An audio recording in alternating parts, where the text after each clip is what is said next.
Buongiorno ai telespettatori.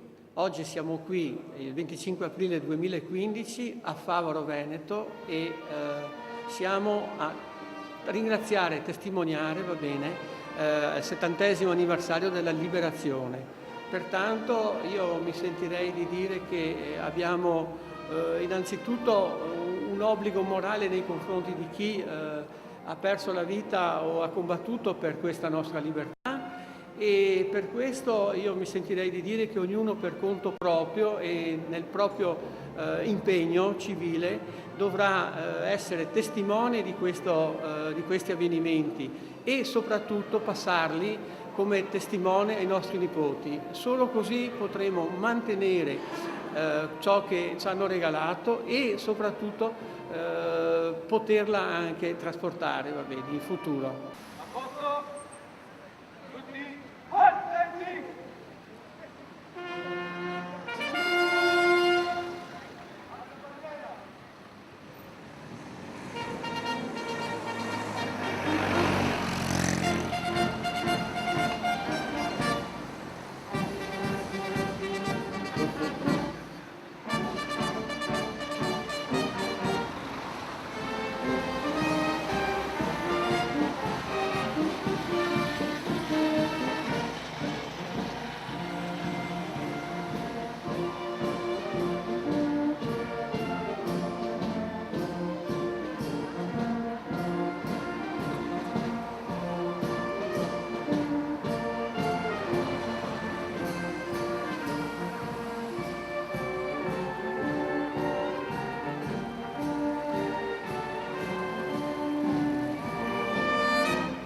Grazie a tanti migliaia di nostri fratelli che hanno dato la vita per la libertà. Siamo qui a benedire non solo il loro ricordo, ma la loro presenza. Siamo qui per metterli nelle mani di Dio, che è il Padre di tutti. Siamo qui però anche noi per assumerci delle responsabilità. Amare la patria significa lavorare per la libertà.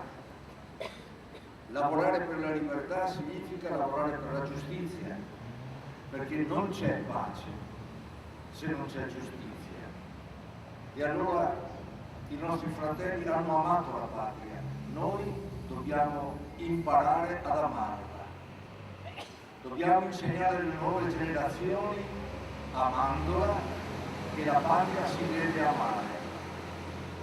E in questo momento di grande confusione noi dobbiamo riscoprire dentro di noi questo grande impegno, che la guerra non venga più sulla faccia della terra, mentre sappiamo che in questo momento occupa tanti spazi della terra, purtroppo, perché la violenza e la pazzia sono talvolta frutto di un grande idolo, che è o il potere o il denaro. Allora assumiamoci questa responsabilità, questa guerra di civiltà, questa guerra in cui in Italia dobbiamo essere tutti uniti per il bene comune, al di là delle lobby, del denaro, dei partiti, perché tutti i partiti siano a servizio del bene comune, perché l'Europa non sia l'Europa solo dei commerci, ma l'Europa della responsabilità, della fraternità, della costruzione di un bene comune. Allora questa benedizione è per loro, perché il Signore accoglie il loro sacrificio, ma è per noi perché diventi ogni giorno un sincero impegno, perché amare non è una definizione filosofica, amare è una scelta di esistenza. Con questi sentimenti noi ora mettiamo i nostri fratelli dicendo loro grazie nelle mani del Signore.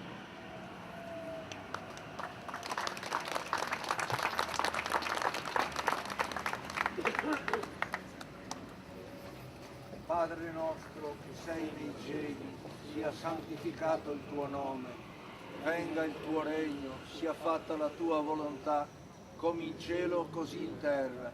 Dacci oggi il nostro pane quotidiano, rimetti a noi i nostri debiti, come noi li rimettiamo ai nostri debitori, e non ci indurre in tentazione, ma liberaci dal male. Amen.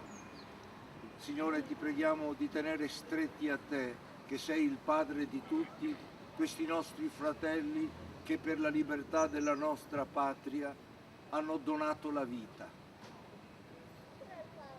Per i meriti di Figlio tuo Gesù Cristo, tu ci salvi tutti e dona loro il riposo, la felicità e la pace, e a noi l'impegno di essere degni del loro sacrificio e usare la libertà per una società più vera, più giusta e più fraterna. Per Cristo nostro Signore. Amen. L'eterno riposo dona loro, Signore, e splenda ad essi la luce perpetua, riposino in pace. Amen. Purtroppo sono anche morti per dare a noi quella libertà che ancora oggi viviamo. Oggi è il 70° anniversario di quelle stragi, di quei morti. Ebbene, il popolo italiano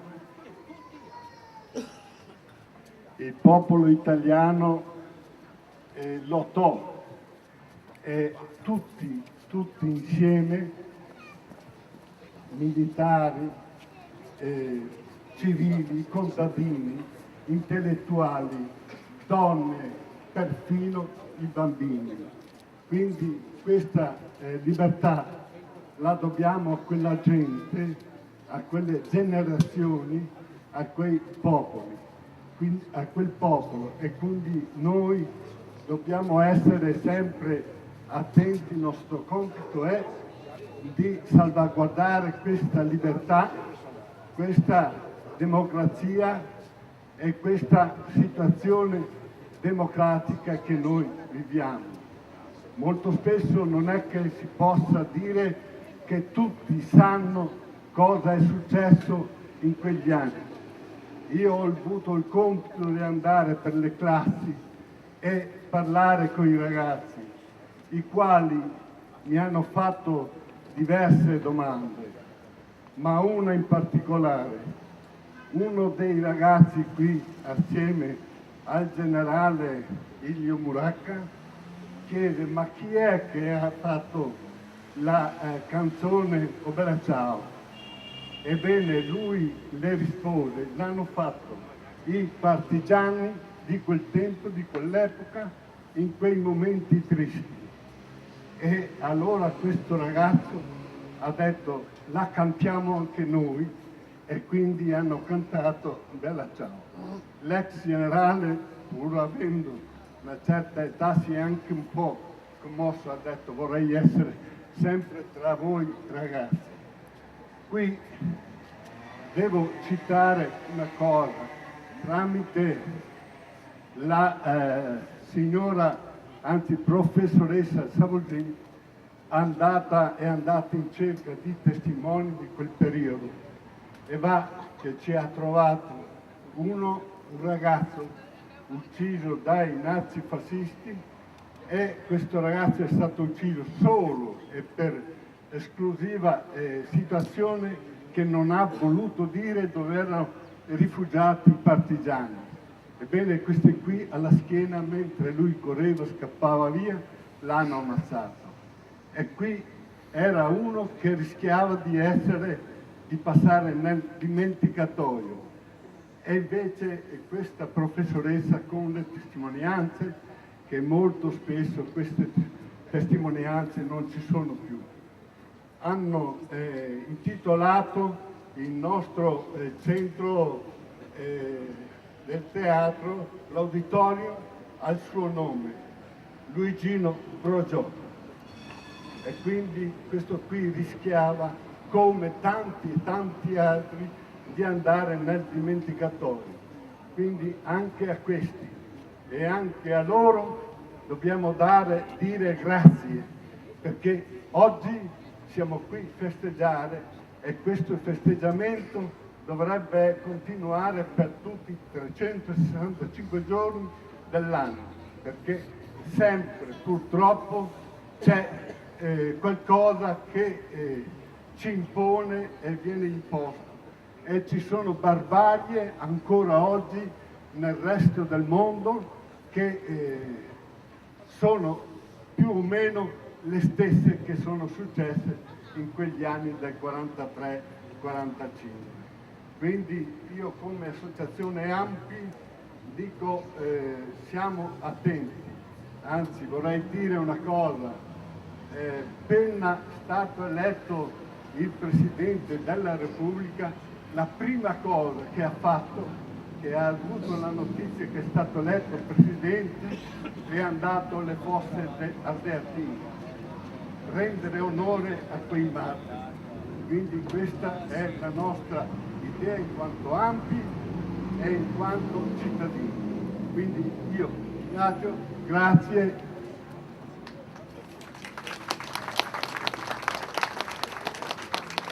Allora io saluto le autorità civili, politiche e militari, le associazioni partigiane e combattenti, saluto e ringrazio i cittadini presenti, ringrazio l'AMPI che è appena intervenuto. 70 anni fa l'Italia intera ritrovava, dopo anni di fascismo, dittatura e soprusi, la libertà e la democrazia. La passione del ricordo che anima la ricorrenza della liberazione, che allora segnò il culmine del risveglio della coscienza nazionale e civile, la nostra comunità commemora quanti col sacrificio della propria vita, partigiani, donne, combattenti, ci hanno consegnato un paese libero e solidale che oggi ci chiama a tenere alti gli ideali di patria e libertà. Un vivo ricordo della resistenza combattente e civile che portò l'insurrezione al nazifascismo, un'eredità che ci impegna a mantenere ed a perfezionare la democrazia. Un insieme di forze politiche seppero trovare una forma di coesistenza nei comitati di liberazione nazionale, il cui obiettivo era porre fine alla guerra, e resero possibile un nuovo governo nato da una libera elezione che il 2 giugno 1946, per la prima volta a suffragio universale maschile e femminile, portò attraverso l'elezione dell'Assemblea Costituente alla stesura della Carta Costituzionale della Repubblica Italiana. Valori che vanno ripresi ed esaltati per le nuove generazioni chiamate a vigilare l'unità nazionale e la difesa della Costituzione.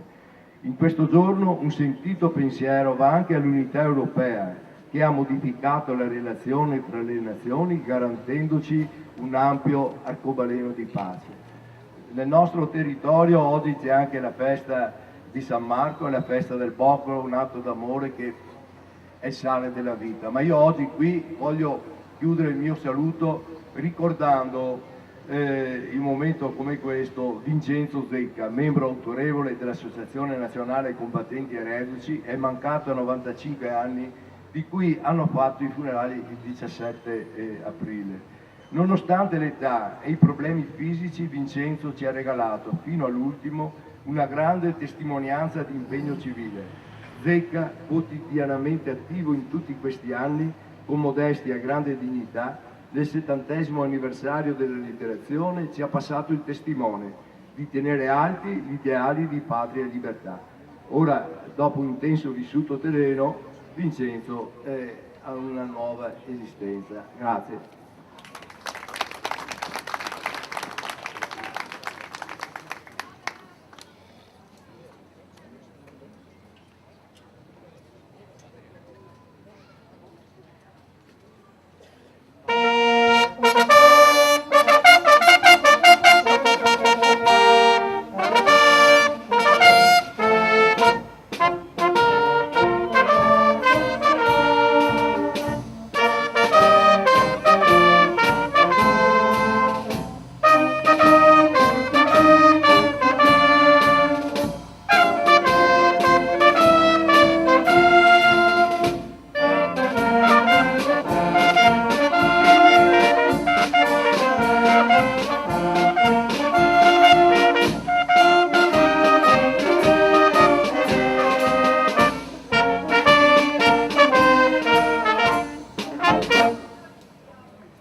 Siamo arrivati alla conclusione di questa manifestazione e un mio pensiero è che la memoria deve andare avanti.